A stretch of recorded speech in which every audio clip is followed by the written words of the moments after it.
their time to speak. Well, thank you all for coming here. My name's Layla George. I'm the president and CEO of Olmsted Parks Conservancy. Welcome to Shawnee Park. When Frederick Law Olmsted designed our park system in the late 1800s, he had 3 flagship parks, Cherokee, Iroquois, and Shawnee. The idea of a park system was that you could have all these necessary elements of a park system spread out. They didn't have to be crammed into one single park. So the 3 flagship parks have distinctive uses and intended uses, including Shawnee. Shawnee was designed as the most formal of all of our Olmsted parks. It had a formal rose garden, it had wide boulevards for parades, and it had this huge, big, great lawn, which is the biggest green space in our entire Olmsted Park system, designed for large gatherings, games, things like that. Really, they designed Shawnee as a large play space. And indeed, if you look at the other end of the park, we've got full, lots of activity, full of ball fields and children on any given day. This end of the park, though, is much quieter. It's a more passive and reflective space. These chess tables under the shade, at certain hours of the day, of these majestic oak trees with the lovely lily pond behind us is probably just the best place to spend an afternoon in my mind. But it took a lot of partners to get us here. Probably the most significant partner we had in this is MSD. We have Wes here from MSD. Thank you so much. When they put the CSO basin here, they went above and beyond to make things right. They invested $2.3 million into Shawnee Park, including funding the restoration of the historic lily pond behind me. Once Louisville Parks and Recreation had addressed the drainage issues, installed a new liner, it was ready for the finishing touches. With additional support from Heine Brothers Coffee, Louisville Parks and Recreation funded these floating islands that you see. These are floating vegetative islands intended to contain the lily ponds and other aquatic species because, as you know, lily pads can blanket the entire surface, which we did not want to happen again. There's a new fountain installed that's going to be up and running this summer, which will further keep the pond clean and free of algae. Then LG&E came in with a cherry on top. These 3 chess tables that you see with benches and space for ADA accessibility. We know our friends at the West Louisville Chess Club will make good use of this space, and you'll see lots of kids and people of all generations enjoying this activity together. Now I'd like to introduce Mayor Greg Fischer, who's been a longtime advocate and supporter of projects in our West End parks like this. Mayor Fischer. Thank you, Layla, and good afternoon, everybody. I always wanted our city to have cool chessboards like this, so nice job, nice job. Well, there's a lot of exciting things happening in Shawnee Park. If you've been staying up with the news the last couple of weeks or so, Councilwoman Donna PURVIS, thank you very much for all of your good work here. And it was just a few weeks ago, and just probably about a half mile, quarter mile down that way, where we opened up the new boat ramp with Kentucky Fish and Wildlife. So I'd encourage you to check it out if you haven't seen that yet. Most people, the reaction when they drive down is like, this is amazing. So it's a great addition to Shawnee Park and to this part of town. And in next year's budget that starts July 1st, we've committed $2.5 million to the creation of the future Shawnee Outdoor Learning Center, which will be located right near the boat ramp. And there's beautiful renderings of it and would be a real destination point for this region of the country to come and learn many of the beautiful things about this part of our city. We're seeking corporate support to make that effort a reality through another nonprofit, Wilderness Louisville. But we know when it does happen, it's going to be just another tremendous amenity to the park and to West Louisville. So for companies that are out there looking to make a great investment in our city, please think about our Outdoor Learning Center. I want to thank Layla. Sarah Wolf is here somewhere. I saw her walking around in the back. Thank you, Sarah. And all the team from the Olmsted Parks Conservancy for their tireless effort and advocacy on behalf of the city's 17 Olmsted design parks. And Layla commented on really what a blessing and good fortune that it is that we have all these Olmsted parks. We're one of 6 cities? 4 cities in the country where, the father of landscape architecture came and did this work. And when you think about the scope, of all of our different Olmsted parks and the parkways that are in place here, and that was done in the late 1800s, early 1900s, I mean, the foresight around that was just incredible, and it's created some of our city's greatest amenities. And then the Olmsted Parks Conservancy have been helping for 30 years. They are the premier partner that we have as a city of folks that are raise all their money themselves, think about how we can keep this original vision in place and enhance it and bring all that history to life and complement that with the work of our Parks Department and city government. So, Layla, to you and the entire board, you guys are amazing, amazing partners, and you just keep coming and coming with all great projects. We really appreciate that. All right, and last I want to thank MSD again. Layla mentioned that, but you know, we've got, with climate change, we've got a lot more intense rain showers happening in shorter periods of time. And so that leads to these really difficult runoff problems with that rainwater. So we've been in the process of putting in these huge retention basins throughout the city over the last several years. And so we needed to put one in this part of town, and they're large, as you've seen. So it's like, how do you find the right property to do that? And how do you make it happen? Do you have to dislocate people? Yada, yada. It's tough. So we said, you know, let's use this asset that we have here as a city, as a park, in the great lawn over here, and figure out, you know, yes, it disrupted us for about 2 years or so, and a lot of the community was concerned. We said it's going to work out okay. So it is now. You can tell it looks like it never happened before. So there's a huge basin underneath there that helps our water quality and helps our environment. And through that process then came a lot of money that we're using now to transform this park in such a beautiful manner, from the dirt bowl, world famous dirt bowl courts, to the boat ramp and other projects. So I want to thank MSD. Wes, you're here somewhere. There you are. So thank you to you and Tony Parrott and the entire team for what you've done here. And then our Metro Parks team. Ben, thank you very much for all the wonderful work that we continue to do with Metro Parks. They're going to be rolling in big here, faster than ever here, as we've got more and more summer activities going on. We want our youth to have unlimited activities this summer. And Metro Parks is going to be a big, big part of making all that happen.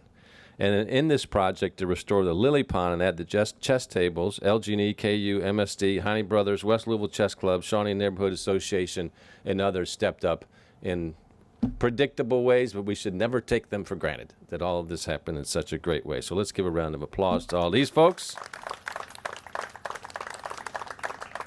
And I can't wait to walk by, and I guess my vision would be to see some OG grandfather over here teaching his granddaughter how to play chess.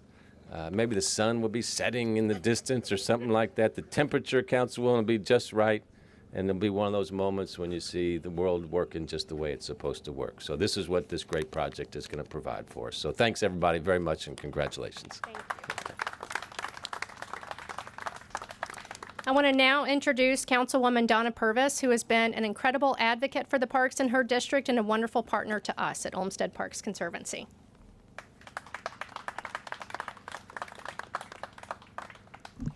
Thank you. I'm so glad to be here today to witness this beautiful access to the park.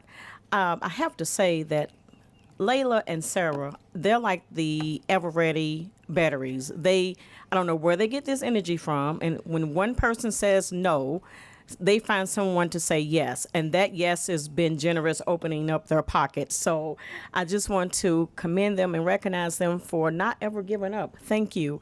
I just want to share something with you. A few years ago, we had a former governor by the name of Matt Bevin, and he was surprised to learn that African-American children play chess. I guess he wanted to figure out the connection to African-Americans. But what he didn't realize, that chess is like the game of life. We know in order to win, we have to make a move. This is what we've been doing all of our lives. And as Mayor Fisher just mentioned, he can envision a grandfather here with their child. Trust me, that grandfather would already teach that grandchild the game of life before they sit at this chessboard. So just know that our connection to chess is our connection to life. Thank you.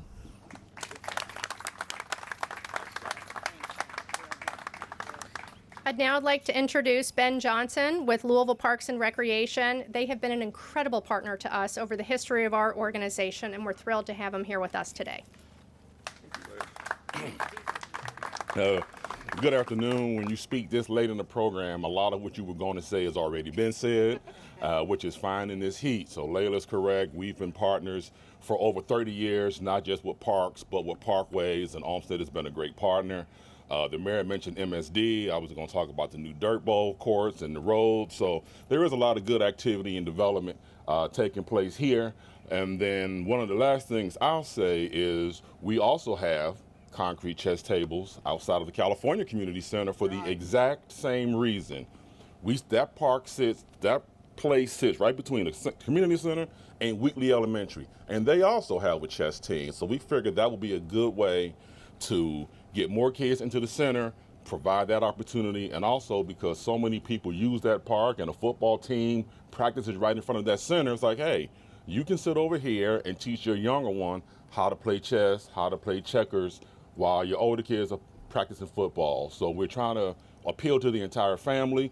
And even as we work our way out of COVID, think about the opportunities we have now to just utilize these beautiful outside amenities. And we want people to continue to do that. As a recreation professional, let's not get back to running inside, staying inside. Let's come back, utilize our Olmsted parks, utilize all of the parks, utilize the parkway system. And if you haven't seen it, you need to come out and just look at this beautiful pond, look at these chess tables. These are the kind of amenities that people travel from out of town to see. When you go somewhere and you say, oh, you know what, you need to go see this.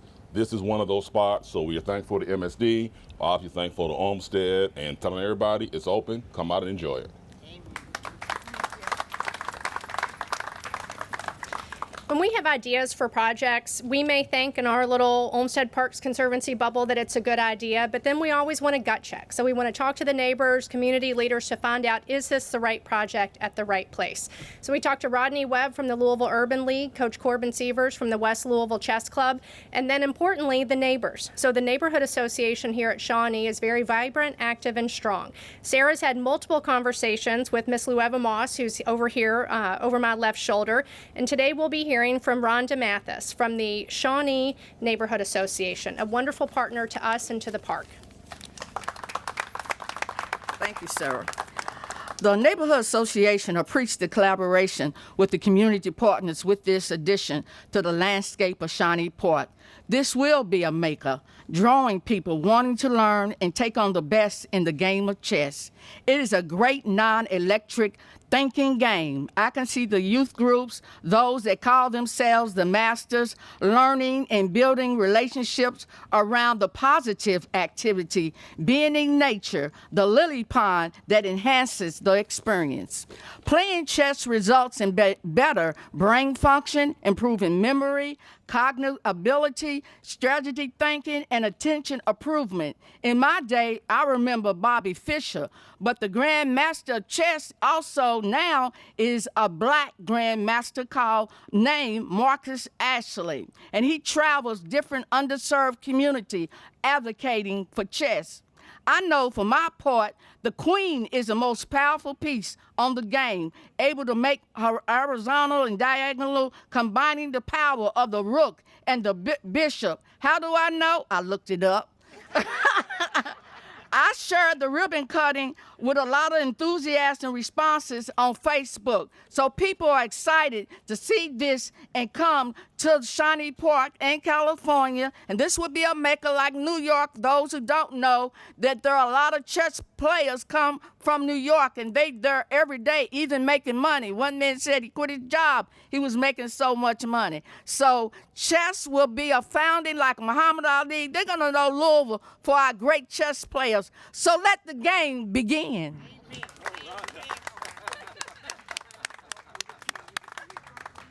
I just have to say, I feel sorry for Robert Conroy, who's going to have to come up here and follow that. As you all have heard, chess is huge. Everybody's excited for these chess tables, and that would not be possible without the support of the LG&E and KU Foundation. Angie Evans, I don't know if she's here, I don't see her here, but we owe a huge debt of gratitude to Angie. And then Robert Conroy, who we are fortunate enough to have on our board of directors, is going to give a few remarks on behalf of LG&E. Thank you, Layla. And yeah, that's a hard one to follow after that exciting speech there. But as from LG&E, we're very excited to make this project happen. We focus on making sure that we provide safe and reliable energy for all of our customers, but it's also important to us to be involved in the community and support the community that we serve. And I think the contributions here for the chess tables will bring a lot of people to the park and make it very exciting for children and adults to enjoy their sport with nature and be part of the neighborhood association around here. So I think it's a great thing, and we're very excited to be part of that. And with that, I will turn it back over to Layla. Thank you very much. We're going to get ready to cut the ribbon now. I want to also invite Jason Canuel and Dave Wilding up to join us. They were instrumental in making all of this happen. They're the team at Parks and Rec in charge of it all. So now we're ready to cut the ribbon.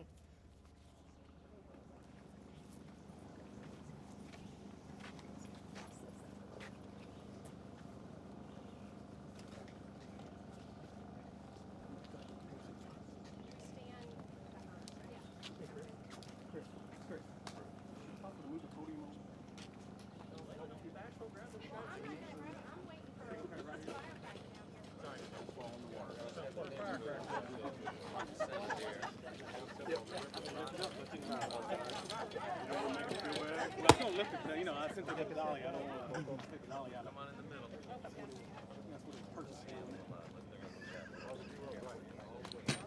Yeah, exactly. It's like a union thing. RHONDA, that's bigger than you. Threw his head in the pond. Okay, so first we'll do a fake cut. So put up there. Now everybody look forward and smile. Look right here.